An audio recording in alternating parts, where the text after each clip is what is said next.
Hello lovely people, I'm K3N and welcome to week 48 of our Slowstitch weekly project for 2024. I'm sitting here on Sunday afternoon in the southwest of England and Storm Bert is raging outside. So it's windy and rainy and it's not very cold, but yeah. Anyway, so if you hear wind and rain, that's why. This week I've just had a look at a book recently that's the book of a friend of mine, and it's about dresses and garment making, and one page in particular struck me. I'm going to insert a photo of the book cover as a photograph here.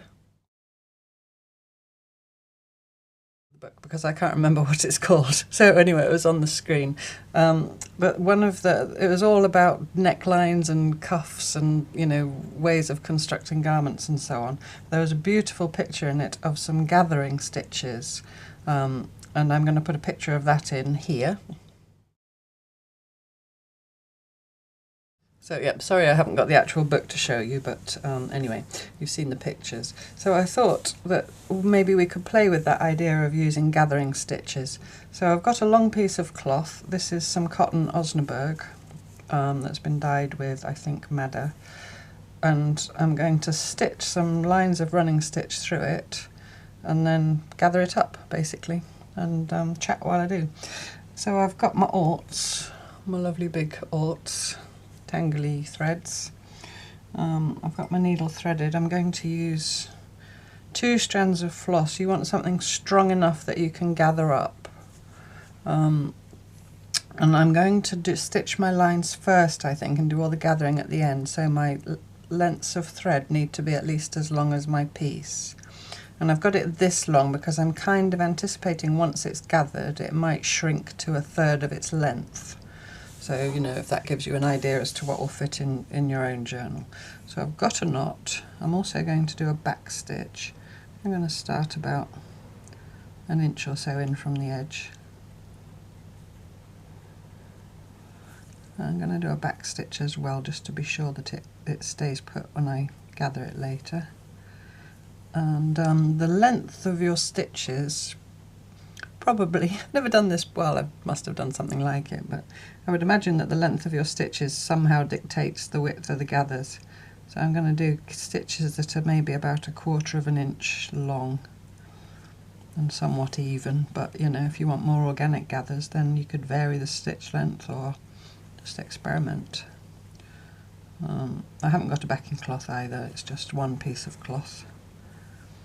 So I'm not going to pull them tight like I said. I am going to try and keep them somewhat in a straight line. If you wanted to draw lines then it's up to you. This is quite open weave. If you choose an open weave cloth then you can almost follow the lines. You know, you can see the lines of the weave, if you see what I mean. That's another tip if you're worried about straight stitches. So that's it. That's all I'm going to do. Oh no, I think when I gather up, when I've gathered it up, I might do more stitching into the gathered surface, but we'll see when we get there. I think maybe because I've got the new journaling project, which part 2 will be coming up this Friday. Part 1 I called The Gathering, which talked about gathering us all together for the journaling project and gathering the pages and you know, the cloth and the papers together for creating the journal. And then I talked about being a magpie and gathering, you know, many of us I know pick up leaves and shells and interesting shaped stones and birds' feathers and, you know, stuff. So I just thought gathering was a nice theme for the week. So we gather the cloth as we gather ourselves together. So when I get to the end, I'm just going to leave the end. I'm just going to pull that off my needle and just leave it like that. Is that in shot? Yeah, so there's just a tail. Hopefully this red against the green cloth is enough of a contrast, but it's so dark here, even though it's only, well, it's just after 2 in the afternoon. I had to be, excuse me, I had to be under the light. I suppose I can use any colours I want, really, can't I? I don't have to make it all matchy-matchy, as long as they're long enough. Let's have some of this green. It's got a knot in the end already. Can I unpick it?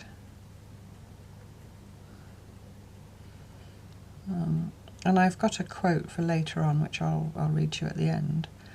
But the quote comes from a book which I must say I haven't read since I was a child, and that's Anne of Green Gables, which is maybe why I chose red cloth. So those of you who are familiar with the story of Anne of Green Gables will know that she had bright red hair, of which she was not fond. I vaguely remember the story. I think she was an orphan girl who got sent to a family by mistake and was something of a misfit to start with, but then won them round with her charm and character. But I believe it was set, I don't know if it was set on Nova Scotia or Prince Edward Island, because I know that L.M. Montgomery, the author, was Canadian and was from Prince Edward Island. And I have actually been to Prince Edward Island when I was a little girl. When I was 9, we went to live in Canada for 2 years because my dad got a 2-year contract working on a refinery in New Brunswick. Family friends of ours, the husband was a manager, a supervisor for an engineering company, and he had a contract in Canada, and he got my dad a job. My dad was a pipe fitter. I think I'm going to somewhat try and line the stitches up. I don't know if that'll make any difference to the gathers, we'll see. And I'm about a good ½ inch or more away from the other line, but again, you can just mix it up, you know, you can put some lines closer, some lines further apart, and so forth. And don't get knots in the thread, because if you get knots in the thread, they won't gather. So making sure I'm in the middle of the frame and not creeping away anywhere. Yeah, so my dad got this 2-year contract. My dad went on ahead to Canada, and then Mum and I went sometime later. I'm not exactly sure how much later. I don't think it was very long. I think it was a matter of weeks, which was a big adventure at that age. I'm pretty sure I'd already been on holiday to Spain and France from England, but I'd never been such a long way on an aeroplane. And I also remember when we first arrived in Canada, we paid by the company, stayed in a hotel for a period of time. Again, I don't remember exactly how long it was. And I think, I've got a feeling it was a Holiday Inn, but to me it was like the height of luxury. And also that we could have anything we wanted to eat and it was all paid for by the company. Because, yeah, my mum in particular, being of Yorkshire stock, if you went out for a meal, you were very much encouraged, you know, to choose the cheapest thing on the menu and so on. Not that we took advantage, I'm sure it wasn't that, but, you know. But I do very, very clearly remember being in this hotel and being allowed to have a dessert and a starter and, you know, all the things. So then we lived in Canada for 2 years. We rented this house on what to me was a housing estate, but in Canada it was called a subdivision, just outside St. John, New Brunswick. And I went to school, obviously, on a yellow school bus, which again to me was very exotic. And while we lived there, we were there for 2 years. We used to go camping. That was our holiday. And my parents bought a frame tent. and sleeping bags and camp beds, but then I'm going to just pull that off and get another thread, and I'm just going to keep doing that, okay? So I'm just going to keep stitching lines and just leaving my threads long. Make sure, obviously, you've got, did I say that, a long piece of thread long enough to go the full length. You can't stop and start halfway because that will interfere with your gathering. What's this? A great long bit. Seems a shame to cut it. So yeah, so our holidays were camping, and in this frame tent and a little box trailer, and camp beds that were just canvas with little metal legs, you know, so you were barely up off the ground. And we used to go in all weathers. I mean, I don't think we went in the depths of a Canadian winter, because even though we lived in what was known as the Maritimes, and it's equitable climate by Canadian standards, that's a long bit as well. I'm just going to cut it. It's going on and on. To me, it was, you know, I mean, I'd seen some snow, but not. The front step of the bungalow that we lived in was built on a basement. I'm sure if you Canadian or maybe even American, you know this style of house. So it was built on a basement, and the windows in the basement, when you were in the basement they were high up, but when you were outside they were at ground level, but it did have windows, if you understand what I mean, if you're not from that country. So outside the front door, although it was a bungalow, only one floor to the house, there was 4 or 5 steps down to ground level, you know, when you came out the front door, and the steps were kind of precast concrete, so it was as if it was one step shaped unit that had been plonked there. I hope I'm explaining that well. Anyway, so you went out the front door and there were these steps down to ground level, and I can remember stepping out the first time there had been a big snowfall, 9 years old, in my snowsuit, bundled up, so you know that thing where you bundle your children up so their arms and legs stick out straight and they can't bend anymore because they've got so many layers on, and they walk along like little robots. You know what I mean? So imagine me coming out like that, you know, with hats on. And I do also remember that although I had mittens, and you know, those sort of nylon mittens that don't get wet, I remember my mum putting my dad's socks on my hands as well and pinning them with safety pins to the sleeves of my sweater, my jumper. So I'd have my dad's socks and then these great big gloves that you hadn't, you know, you couldn't pick anything up or anything. I couldn't straighten my arms and legs. So I step out of the door onto these steps, but there were no steps. The snow was at the top of the, you know, at the same height as the top of the steps. And I stepped sideways instead of where the steps were, into the snow, and sank up to my neck. And my dad had to quickly jump in and pull me out. So yeah, so why am I talking about Canada? Well, I did say that the writer of Anne of Green Gables was born on Prince Edward Island. Oh yes, and that I'd been there. And so one camping holiday, and we would just drive around. I mean, I expect my parents had a plan. Can you hear that rain? We just drive around, and there was always a campsite, you know, and we'd go fishing, and a real sort of woodsy, outdoorsy holidays. Cook the fish we caught over the fire, all that kind of thing.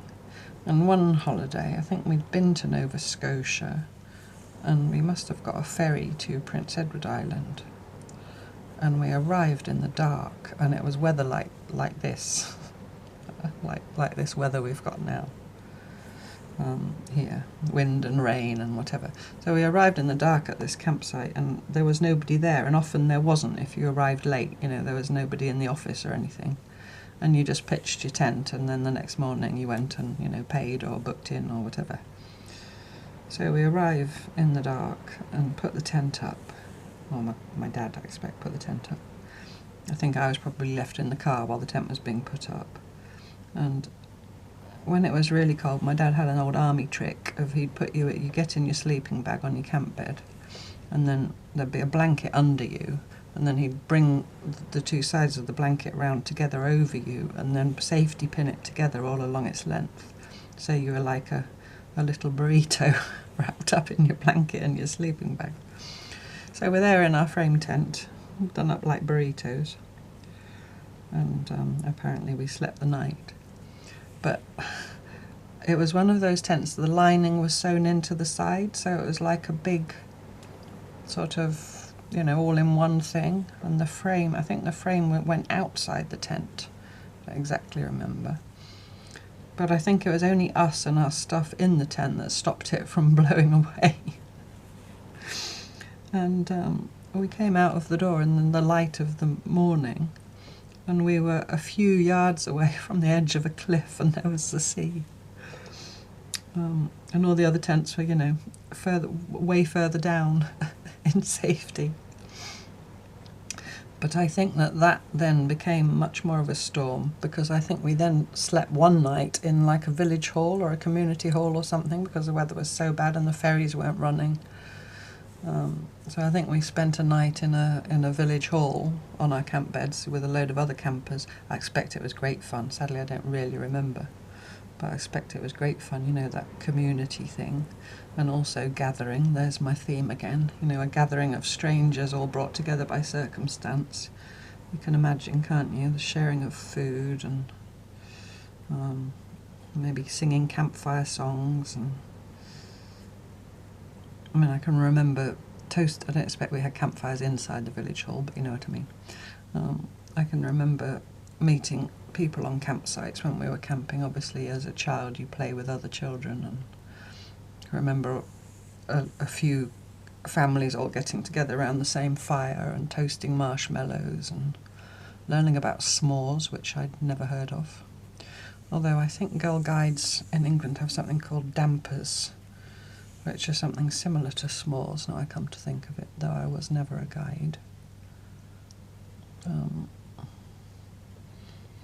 You'll have to tell me exactly what s'mores are, my American and or Canadian friends.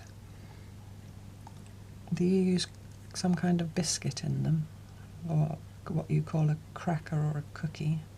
Tell me in the comments how you make s'mores. But you know that sense of community that you get on those kinds of places, whenever people gather together with a common kind of something in common, like a love of leaving your perfectly sound and comfortable home and going and sleeping in a tent. And sitting on folding canvas chairs or on the ground and cooking your food over an open fire for fun. And it is fun. So yeah, that's my story about Prince Edward Island. And then I think as soon as the ferries were running again, we went back to the mainland.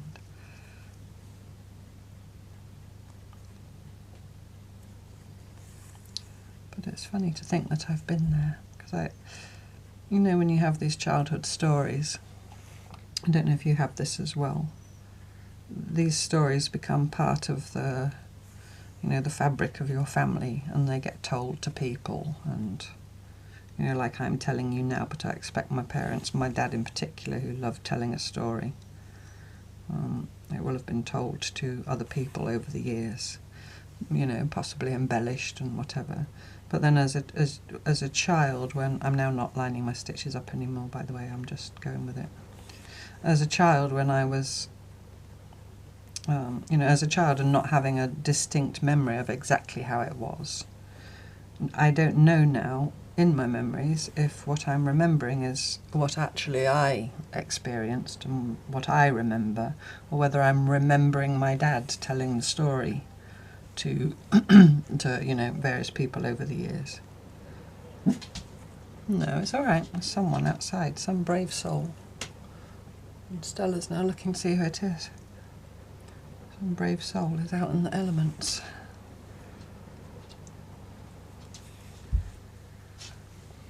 So yeah, so you have these memories and you don't know if it all actually happened, or no, it actually happened. If what you're remembering is the event, or whether you're remembering someone telling about it later.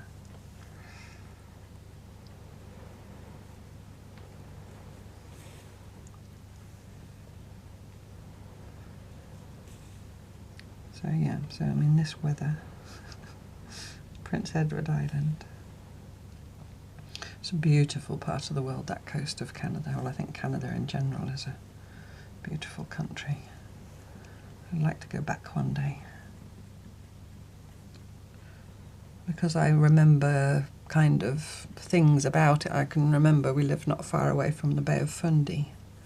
And I remember going to the beach one day in winter and the waves were frozen. You know, as they were breaking, they'd frozen. I mean, I'd never in all my life before then seen the sea frozen. That was, that stuck in my memory. And then this bit of purple, since we seem to be doing different colours.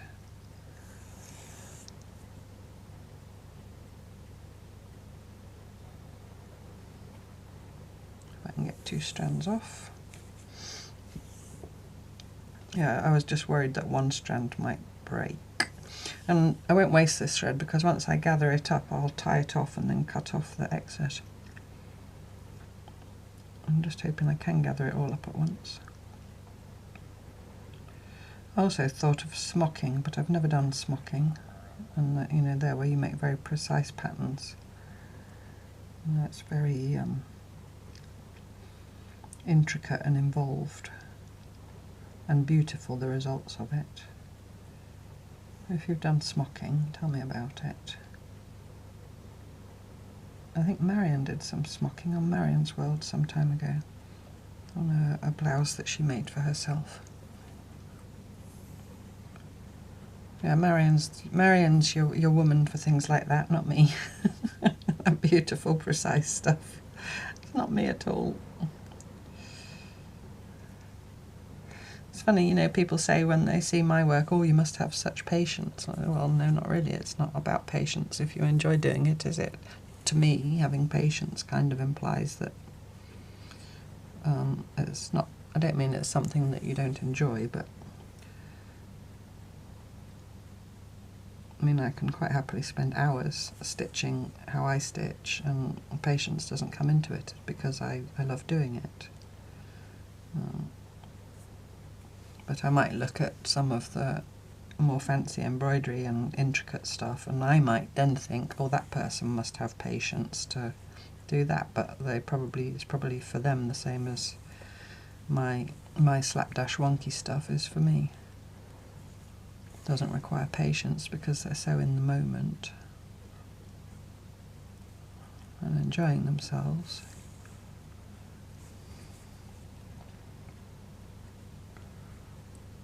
I'm thinking probably all this stitching is going to disappear anyway, so it didn't really matter what colour it was.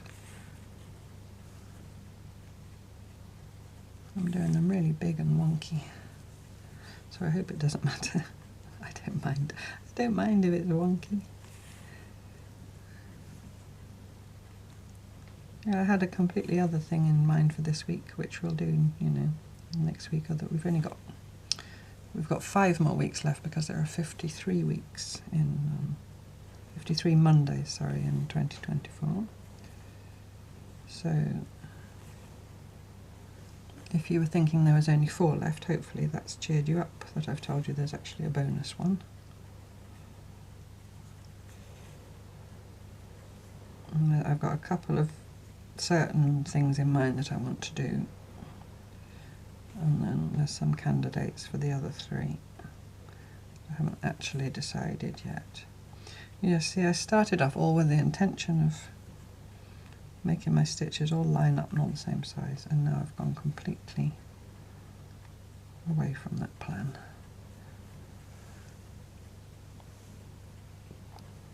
A bit of thread.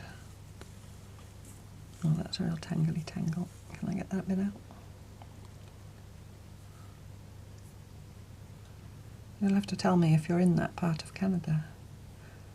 If you're watching, I know a few people chat who, in the comments, who are over the other side of Canada, and Vancouver and British Columbia, and no, I can't unpick that knot. I'll do that another time when you're not all waiting for me.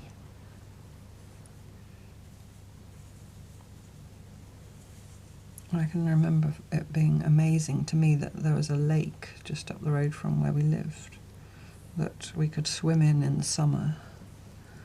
That's a cotton pearl of some kind, so I'm just using the one strand there.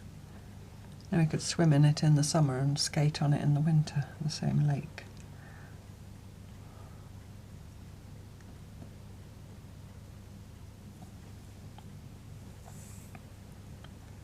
Is that long enough? Just.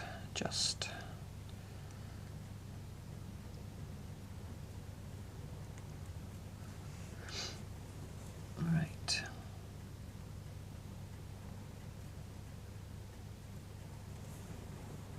A knot and a back stitch.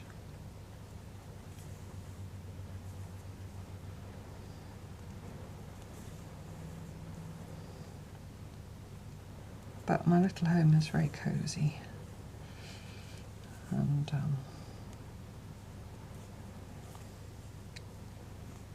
dry, luckily. If it was going to leak anywhere, it would have leaked yesterday or today, I tell you. It's been... And who... Now, tell me this now. I'm going to have a mini rant now. Well, not really a rant. I'm going to ask questions. The storms, they haven't always had names, have they? Is that a relatively modern thing, to name storms? That's my first question. Any meteorologists watching? Please tell me. And the other thing is, who thinks up the names? I know often they go in alphabetically. You know, each storm has the name of another letter of the alphabet. No, I've got a knot. But this storm is called Storm Bert. I mean, who names a storm Bert? Bert, to me, is a lovely, gentle old man who probably smokes a pipe and whittles sticks and tells good stories as he sits by the fire. I mean, you know, I'm stereotypicalising, is that a word? People call Bert. Bert's short for Albert in my book. And Albert's, you know, I had an uncle Albert. Albert's an uncle name, and it's probably come... I know there are little boys these days, or young boys called Bertie. I think it's a name that's come back round in fashion. But who names a storm Bert? It's the most unstorm-like name that I can imagine. Storm Bert. I don't know. Maybe some of you are going, oh no, I knew a Bert and he was a heck of a storm. It's a perfect name for a storm. Anyway, so yeah, so those are my questions for the week. If you know, I could of course go and Google, but why Google when I can just ask you? Who started, have we always named storms and have I just not noticed until recently? Well, you know, the last few years. Or, I'm just going to be naughty and cut that off. Or has that a recent thing? And if so, why do we start naming storms? And the other part of my question is, who comes up with the names?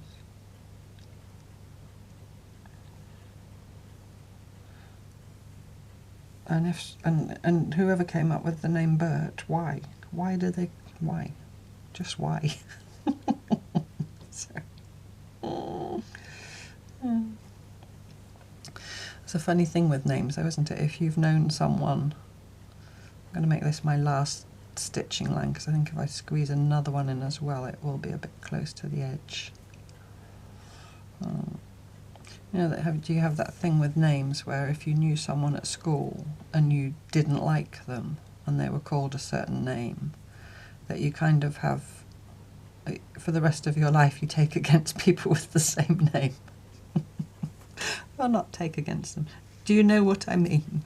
Often I say these things and many of you know what I mean, so that's made me more comfortable in sharing these quirks of character to discover that I'm not the only one.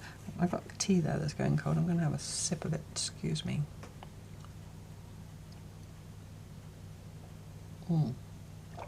It is cold. Well, and conversely, if there are people in your life that you've absolutely loved and adored, and then you meet someone else with the same name, you're predisposed to like that person because they have the same name as that special person, you know, from your life. Or is it only me? I don't think it is.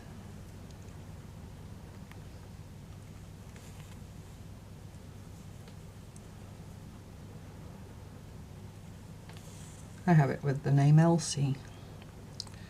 I love the name Elsie, well, and it was my grandmother's name. And I would have loved to have called my daughter Lily Elsie, but my grandmother didn't like her name and begged everybody in the family not to name any children after her. But there's an Elsie, or possibly even two Elsies, in the Facebook group, and whenever I see their name I think of my grandmother straight away.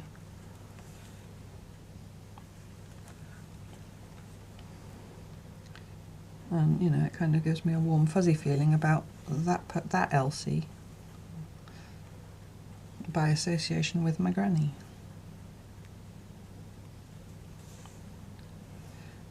And I'm not going to say any names that I have negative things for, because if you're called that, you'll think I don't like you. And obviously that's not true.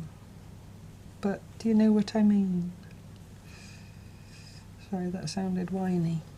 Right, I've nearly come to the end of my last line, and now I'm going to try gathering. And I say try. We'll see what happens. Whoops. So, I'll put my thread just to one side for now, although I might want it back to do some more stitching, because that's only taken half an hour, so that's good. I've got time to do fancy stitching as well. I probably can't get it all in because I think I need to do it this way. So I'm going to, can I do 2 at a time? I'm going to just gently push the cloth. Can you see what I'm doing? I'm just pushing the cloth, like when you're gathering up rufflet for curtains, those of you who've made curtains with that stuff. It does work, luckily. Can I pull more than 2 at once? I'm going to pull those because that's quite a short one there.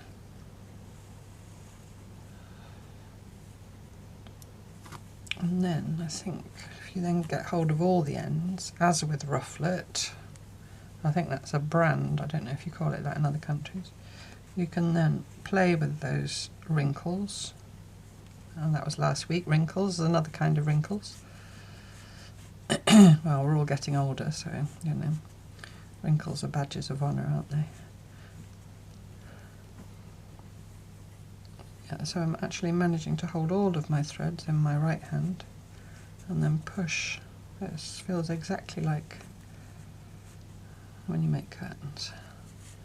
Or even if you wash curtains to, you know, and you pull the rufflet out to wash them, then you have to ruffle it back up again.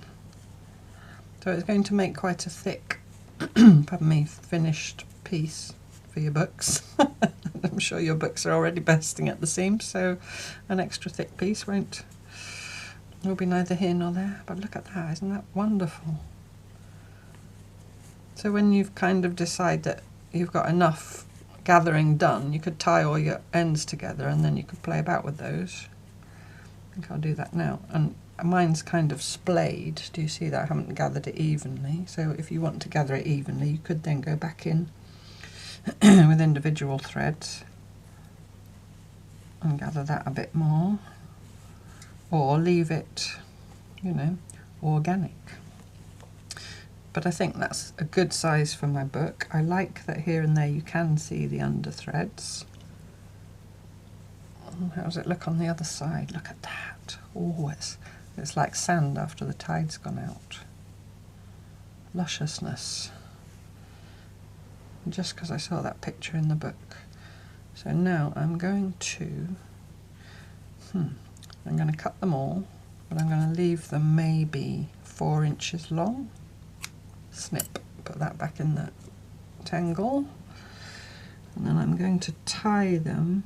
Oh, I've got an odd number, of course I have. If you had an even number you could just tie them in pairs. I'm going to tie them in pairs to start with and see where I get to. Oops. I'm just going to tie a double knot, just so they don't ungather.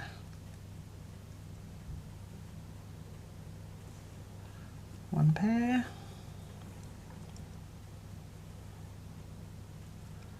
Two pairs.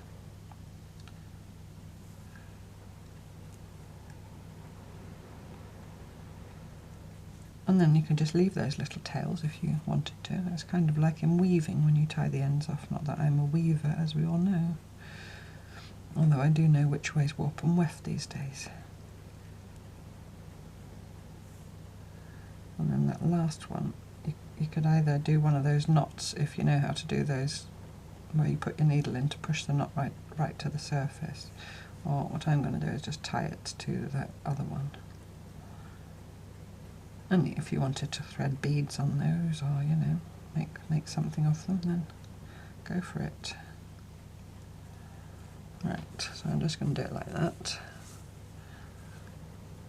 So now I've got all these lovely dangly ends, which now I quite like that they're all different colours.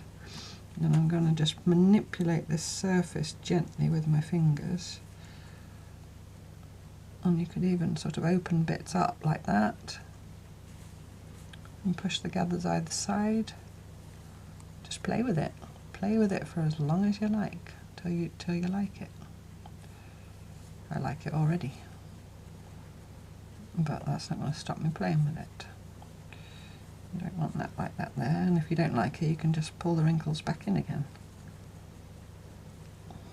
Now it looks like the bark of a tree, you know, and then you get the knots where a branch has been.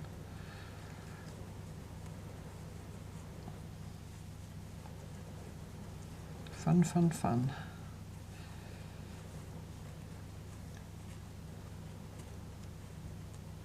Now I'm going to do some stitching on it and in it. Where's my needle gone? I just stuck my needle back in here and now I can't see it anymore. Okay. 3 o'clock.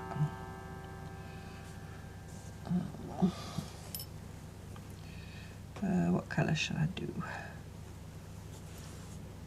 Let's do a dark red, I think. That's a sort of rusty red. Let's have some of that. I could, of course, have used the ones that I just threw back in there. Maybe I'll do that in the spirit of the week when we pulled threads from the side. Maybe I'll use these that I cut off, ones that are long enough.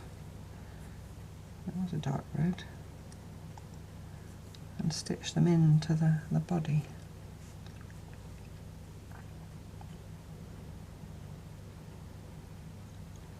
There we go.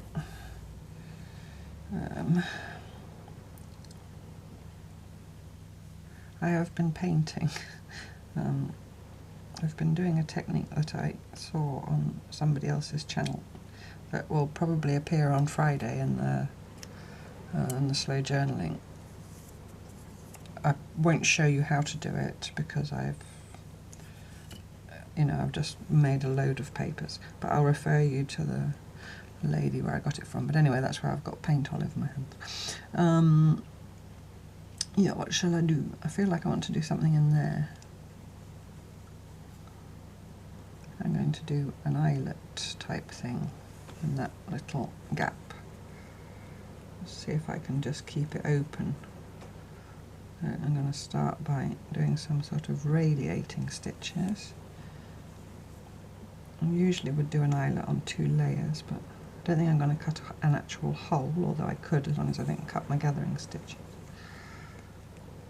I'm just going to ignore my gathering stitches as if they're not there and just stitch over them if they're in my path. It's quite tricksy to keep it flat. It wants to wrinkle up again, probably because it's got the wrinkles either side.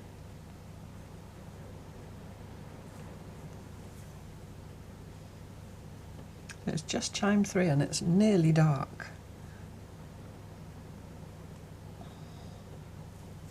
And the other day we had snow and now we've got this storm Bert.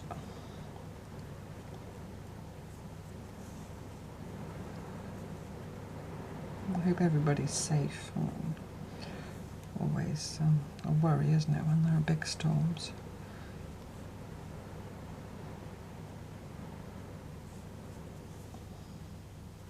So I've been round once and I'm just going to go around and fill in quite big stitches.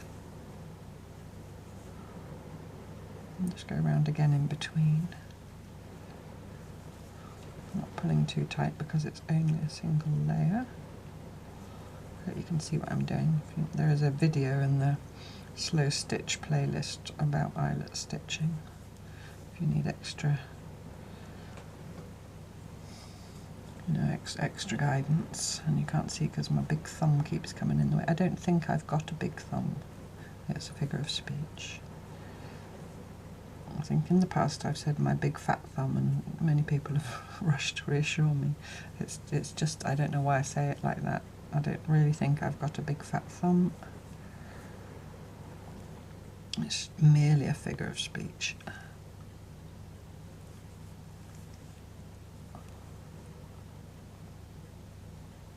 This bit of thread's not going to be enough to fill in completely. Whoops. No, it's pulled unevenly. It's really nice to hold.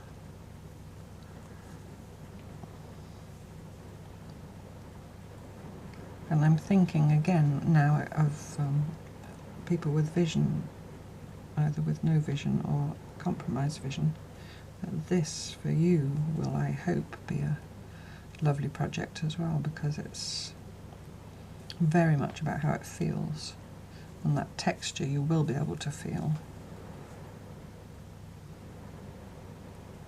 If I can feel it, or if we sighted people can feel it, then you who have an enhanced sense of touch will certainly feel the wrinkles. That only just occurred to me, but I'm finding it interesting how since we did that, excuse me, since we did that project, sorry, I'm going to have some cold tea because I've got a tickle in my throat now, that it does make you think more, oh, and now I've unthreaded my needle. It does make you think more about how people who are unsighted, that is how they always stitch. We did it for a week, one of the weeks.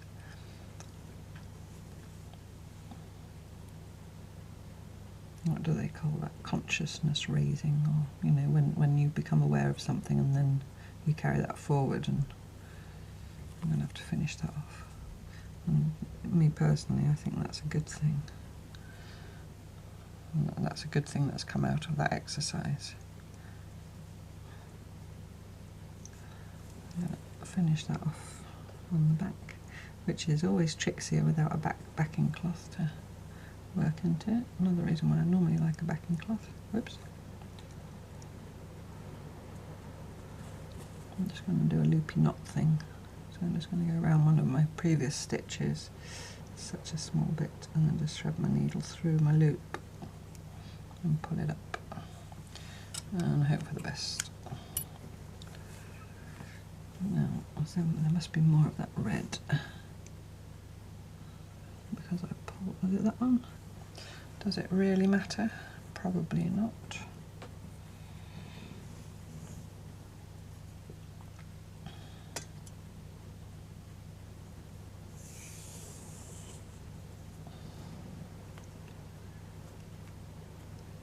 Oh, come on. There we go. It's really super long, so I'm just going to double up one strand.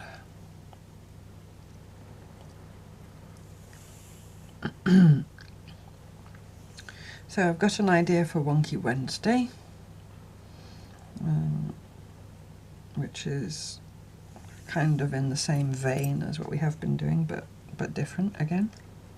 And I'm going to make a pouch with my project based on Wonky Wednesday will be another pouch. On Wonky Wednesday I'll show you my finished pouch from last Wednesday.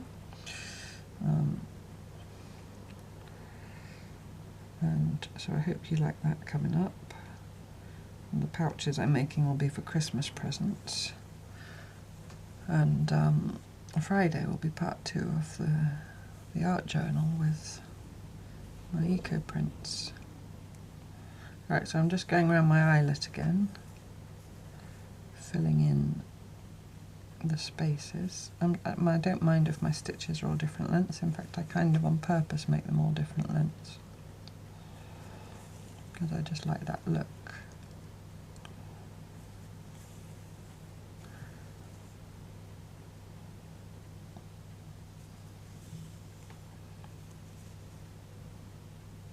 So yeah, I wish there were more days in the week really, because it seems it's been a long time to wait 2 weeks for part 2 of the journaling. And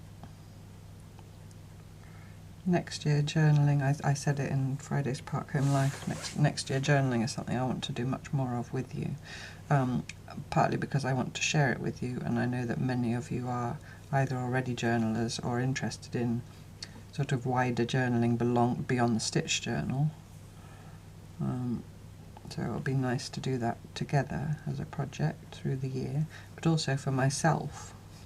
If I'm sharing with you weekly journaling, it will keep me focused. So we can do it together. We can keep each other, you know, focused and on track. Now this is pulling quite tightly because it's a single layer of cloth, but I don't mind that because of the wrinkling and everything. It doesn't matter. These eyelet, I'm showing you something if you'd like to look up, please. These eyelet stitches are pulling the cloth in and making it wrinkle in another direction, or gather, let's say gather, because wrinkles were last week. So that's interesting. And that's because it's one layer of cloth partly, and partly because I'm just pulling my stitches too tight. But I've noticed that that's happening, so I can either make a note to myself not to pull them so tightly, or I can say to myself, oh, I like that, I'm going to carry on doing that, or maybe even pull them even a bit more tightly, you know, exaggerate it. So that's the paying attention of the slow stitch mindset. Listen to the cloth, listen to the thread, listen to the stitching, and listen to yourself.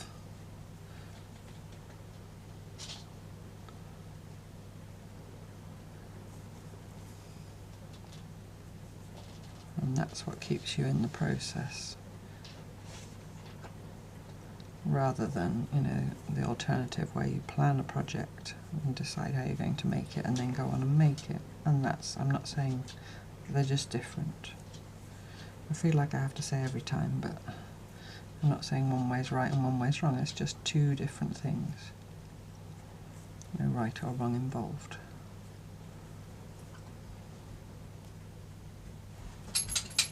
Right, I think I've, maybe there's a couple more spaces now. When I start doing an eyelet, I get so absorbed in the process of filling in around the eyelet.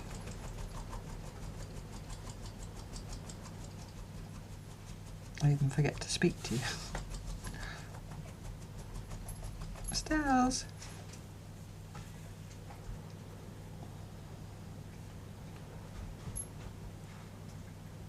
Maybe one more in there. No, I do want to see. I want to do one more over there. I'll just do one more over there. I had no concept when I started doing this. I thought I'd pull everything up into pleats and then I'd stitch through the pleats. But then that little space formed, and to me it cried out for an eyelet. So I've ended up doing something completely different.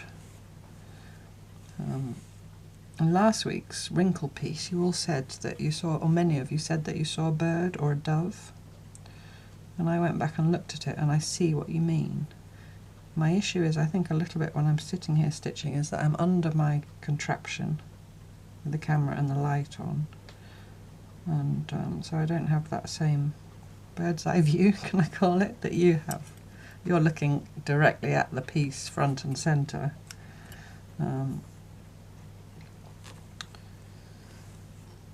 Because a few people said you couldn't believe that I hadn't seen it. It's because I'm not looking. I'm sat over here. This way is me. I'm not above it,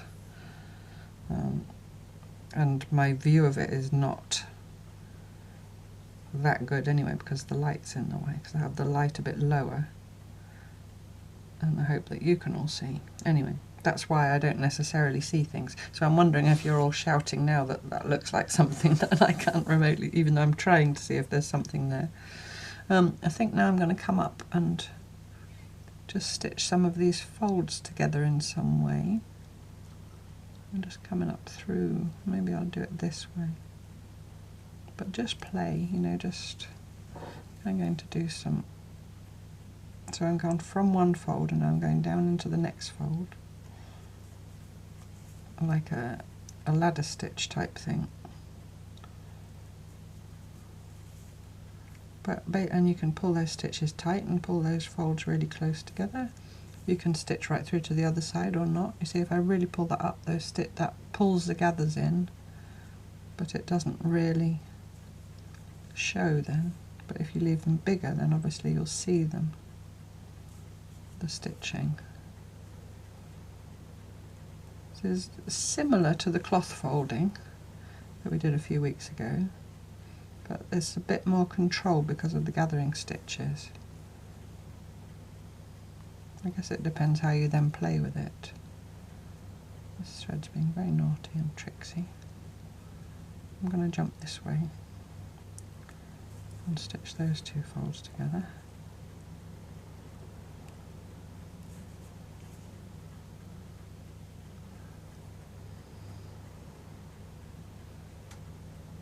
And I'm going to jump over there, turn it round I think, and stitch back the other way because I like the look of that. So yeah, it's just different ways of manipulating cloth to create a three-dimensional surface. And when you manipulate cloth in this way, I think it really then lends itself if you want to make three-dimensional objects with the cloth. You can almost pull the cloth into a three-dimensional shape with the stitching. I'll show you what I mean when I cut this off. So if I wanted to make this into a vessel, for example, if it was bigger, you know, I could pull all those gathers in and join it like that. You see, you can make quite a lovely little vessel there, and then you've got this almost a skirt. Do you see what I mean? I mean, I can't do it with this because it's too small, but just so you could then start forming a three-dimensional thing rather than a flat thing by pleating and folding and tucking and gathering and manipulating is the... I know that many of you, and myself a bit included, don't like the word manipulation at all because it's not very nice when people do it to other people. And if we say cloth manipulation or fabric manipulation, it has those, although it's just literally describes that thing of folding and playing with the cloth. I get you if you're now saying, oh, don't use the word manipulation. That's a word that I don't like at all. You know, when it's applied to people. Most of us don't. But that's what it's called. I don't know what else to call it. Cloth folding, pleating, you know, because it sums up all those things into one. How about some crosses? Let's go right out here. And do cross stitch but over two pleats.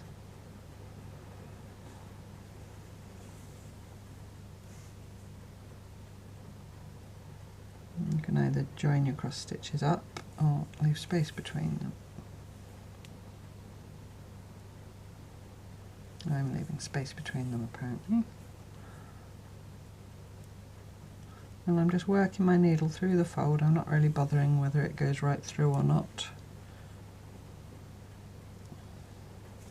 as long as I manage to get up enough of the cloth on the front side here to hold my stitch and to get the two pleats together. I'm sorry, that's a bit tone on tone. I'll hold it up when I've done all my crosses. No, I should turn and go back the other way with some as well. No, I think I'll stop there and change colour. This colour doesn't really show up very well.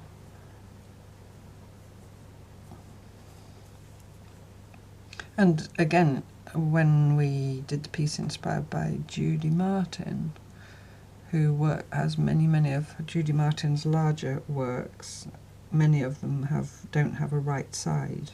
They have two sides, and each side has its own name even. With something like this, you could go and work on the other side if you wanted to and make your piece double-sided. If you got into the idea of making into a vessel of some kind, then obviously both sides would be visible, so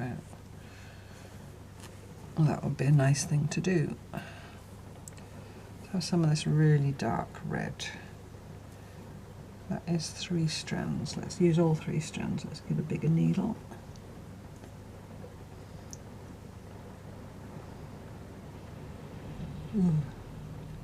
You know, when there's a gust of wind, although I'm warm as toast in here, in fact I'm very warm, I'm sat next to the radiator, but when there's a gust of wind outside you get that feeling as if you're cold just by hearing it, do you know what I mean? So I did a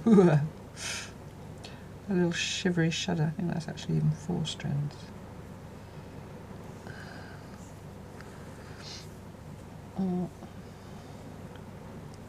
I'm going to just keep working from this one side. How about if I do some French knots along? Maybe I'll go up near my eyelet. Along the top of one of the little ridges, furrows in a field, you know, when a field's been ploughed as well. There's all kinds of things you could represent. Going back to when we did Nature's Textures and I took my inspiration from lichen. These ideas of folding and playing with fabric. I'm trying not to use the M word. Are good ways of, if you want to do stitching inspired by natural textures.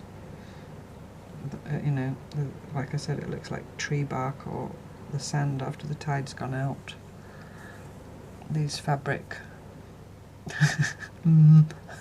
folding and pleating and so forth are good tools to have, you know, good things to think of if you're making textile art that represents something, whether abstract or more realistic. I like the look of those. I'm doing 3 wraps with 4 strands, so they're quite big knots.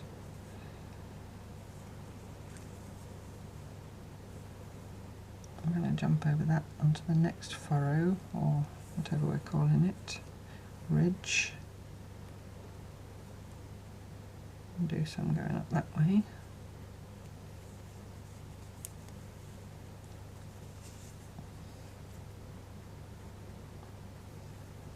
How much thread have I got? I'll probably get a few more. The thing with French knots is you can't work right to the end of your thread because you need room to wrap. You need room to wrap.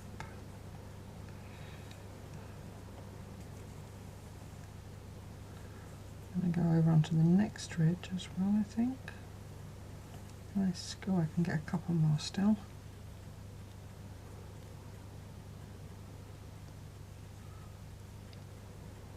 And it's amazing how much body it's got, even though it was that one piece of, I mean, it's slightly coarse weave because it's the Osnaburg.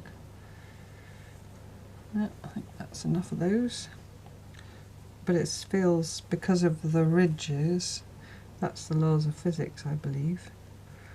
You know that thing with an egg? If you hold an egg on its 2 sides and squeeze, obviously you'll break it, but if you hold it end to end, you probably will still break it, but less easily. you know, because of the forces and all that. I'm not a physicist, you may have noticed. So probably these, because yeah, corrugated cardboard, they do that, don't they, to make the cardboard stronger. So this is also corrugation. It just feels lovely. I like the dark, so I'm going to choose something else dark. And the advantage of that as well is that you can see it.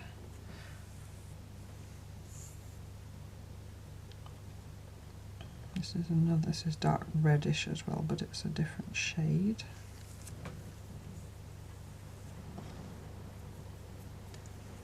How many strands? Oh, that's 6 strands. I could of course use 6 strands, but I nearly never do. Only a short bit, but that doesn't matter. Oh, I'm really, really warm.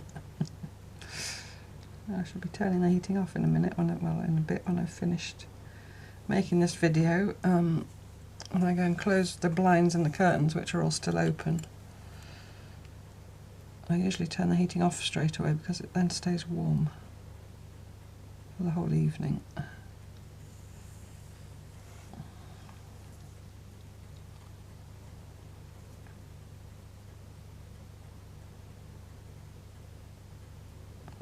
That's 3 strands again. How about some seed stitching?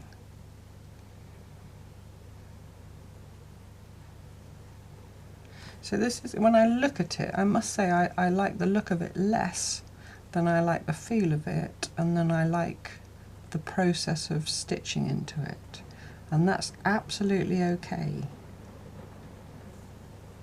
I don't, you know, I know some weeks I've said that I don't like the look of things that I've done, and I've stitched more into them later, and you know, we're all, you know, it's always a process, isn't it? I'm going to do something seed stitchy, but with this piece, and I don't know if again that is something I've learned from the blindfold stitching, I find myself genuinely not looking at it and thinking, I'm not sure I like the look of you very much, and really not minding, because the feel of it is so lovely, and stitching into it is so interesting. I'm liking the look of those seed stitches that are just hopping from wrinkle to wrinkle, or pleat to pleat. So I will be interested to hear your experience of it when you have a go. Oh, that's super fun to do, because you can come up in one pleat and then go down in another pleat. And then depending on how much tension you put on your stitch, you can change the surface of the cloth further. You know, if you pull it in tight, you can pull pleats together. So if I pull that in super tight, the stitch will disappear, but it makes the pleats sit right up against each other. And then I obviously have to anchor that stitch in somewhere, it'll just pull out again.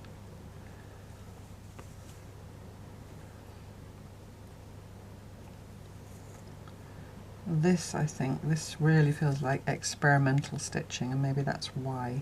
So I'm utterly in the process. I'm only what-ifing, what if I do that, and observing, and not remotely thinking about making something pretty in inverted commas.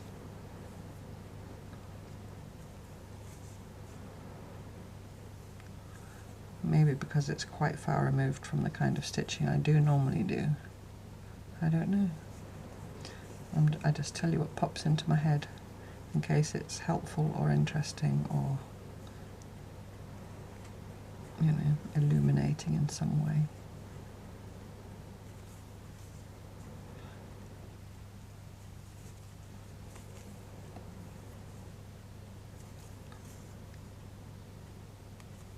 It's just a little scrap of Osnaburg cotton that's been torn off something else. I used to use Osnaburg when I bought new cloth as a backing. You have to be careful if you're ordering Osnaburg. I remember from some time ago mentioning it, and somebody ordered some, and reported that when it came it was very loose weave and insubstantial and not really fit for purpose. This particular Osnaburg is much more like a sort of coarse weave cotton sheet, but it has got some substance to it. So be careful if you want to go and order it online. Right, my thread's run out, so I'm going to finish that off.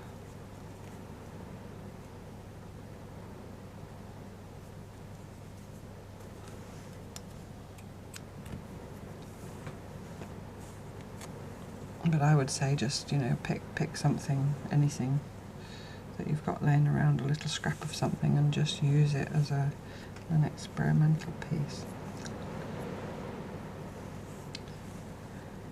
I know what I did want to do. Let's maybe get that bit of dark green. How long's that? Is that long enough?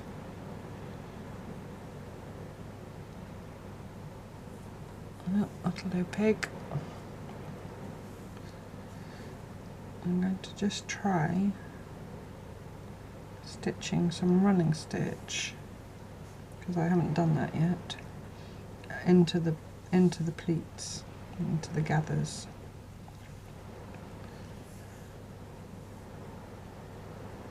Let's see what happens. Have I got somewhere where I've got a kind of straight run of gathers? Maybe here. I don't have to go in a straight line, I suppose. And even when you bunch it up in your hand, it feels so lovely. I'm coming up inside that one. Now I'm going to just sort of do a running stitch through the top of the ridges. So mirroring the gathering stitches in a way. And I'm going to leave them loose so you can see them. So, and there you could then play with pulling those stitches up or not, and play more with the gathers, with the gathering effect. See, if I just leave them, let them lay loose like that, they just sort of jump over the little valleys between the ridges. But then if I pull them up, I can gather it further. So I could gather sections of it further up, and then it wouldn't matter what colour thread I use, because the thread more or less has disappeared. And then if I want that to stay gathered, I'm going to have to shoot through to the back and finish it off. And I'm going to just do a back stitch, I think, but not cut the thread and then come up somewhere else. Just jump here maybe. And then do the same thing again. So I'm just taking a little bite of the top of each ridge, and I could probably do a few at once. And just to hold those really close together. And then maybe if I do a tiny, as if I'm doing the invisible based back stitch, you know, that tiny of 2 or 3 threads of cloth through backwards, that'd be enough to hold, yeah, that holds it. So I don't have to go through to the back. You see, I've sort of cinched those 2 bits in even more. So I'll maybe go down here. I'm just, you know, I've jumped a long way on the back. There's a great big loop, but it don't matter. Do the same thing again. Just take a little tiny bite. And what if I go not in a straight line, but under more of an angle? If I go down a bit that way, maybe work my way back up the other way.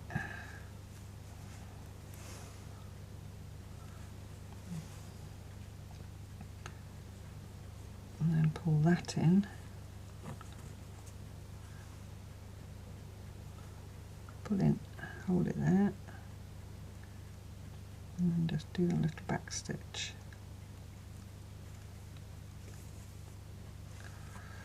Oh yes, look at that.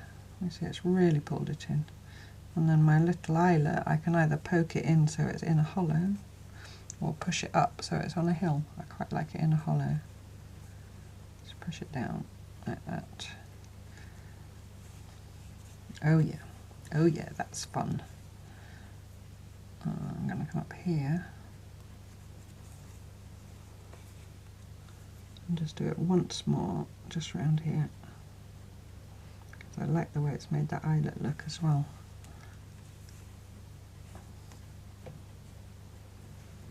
gather that.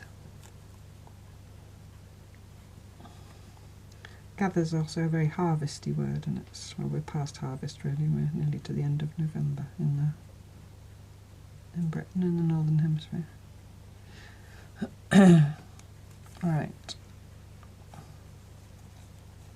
Yes, and actually suddenly I like the look of it, which doesn't matter, didn't matter, like I said, but doesn't hurt either, does it? Doesn't hurt either if you happen to like the look of it. So I'm going to finish that off and snip it, and I'm going to show it to you. So if you remember, I did the running stitches and gathered it up and tied all the ends together to stop it ungathering. Come here. And I did some cross stitch across two of the ridges. Oh, after I played with the ridges and made this opening and did the eyelet stitch, and I did some sort of ladder stitch, just straight stitches jumping across the ridges, some seed stitch, and then the last, and some French knots. And the last thing I did was I just took a tiny bite of the top of some pleats and then pulled it up tight. And that didn't get pulled up very tight, but that doesn't matter. And then made all this, look at all this gathering around here. And it is basically smocking as far as I understand smocking, only you're doing it in a free-form way rather than to a set pattern. So I'm going to pause and take a photo of it, and then I'll be back. Well, you know, you won't even notice I'm gone probably. I'll be back to tell you my quote from Anne of Green Gables and stitch it into my book. Okay, I'm back. Not that you noticed I was gone. So here's my book. Here's my piece.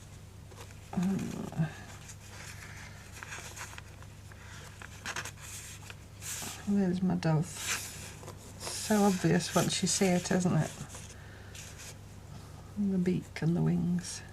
So obvious once you see it. And so, 1, 2, 3. I've got 6 pages left. Oh, because I'm about to use one now, and then I've got 5 more.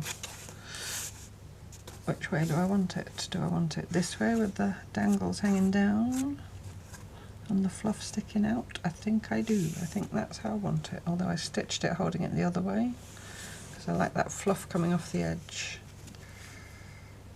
So I don't think I'm really going to do sort of proper running stitch. I'm going to have to anchor my end a bit to attach it to the page. I think I'm just going to do some stitching of some kind. Oops.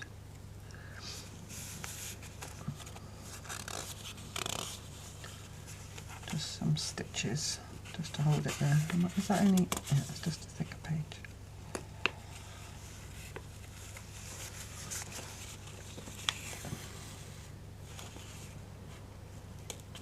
Could even just do smaller stitches on the front and bigger stitches behind. You can't do too small stitches through paper because you'll just make a hole.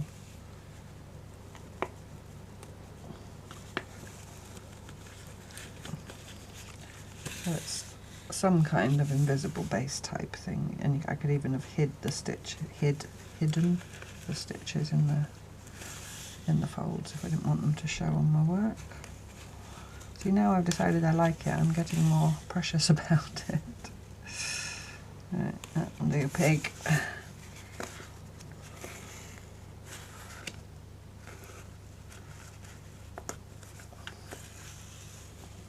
Just do a back stitch. I think it needs a dangle. I haven't done dangles for ages, but just don't think it needs it. And here's my quote from Anne of Green Gables. Whoops. So first of all, date. We are the 25th.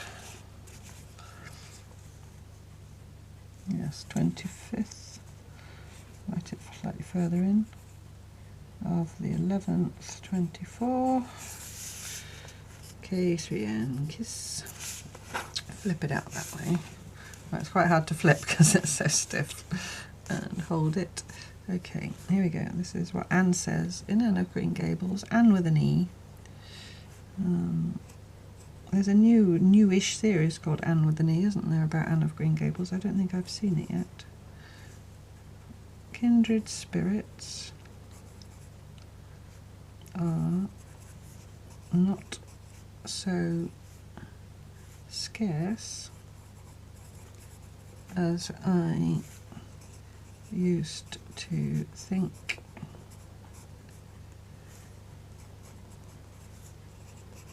It's splendid to find out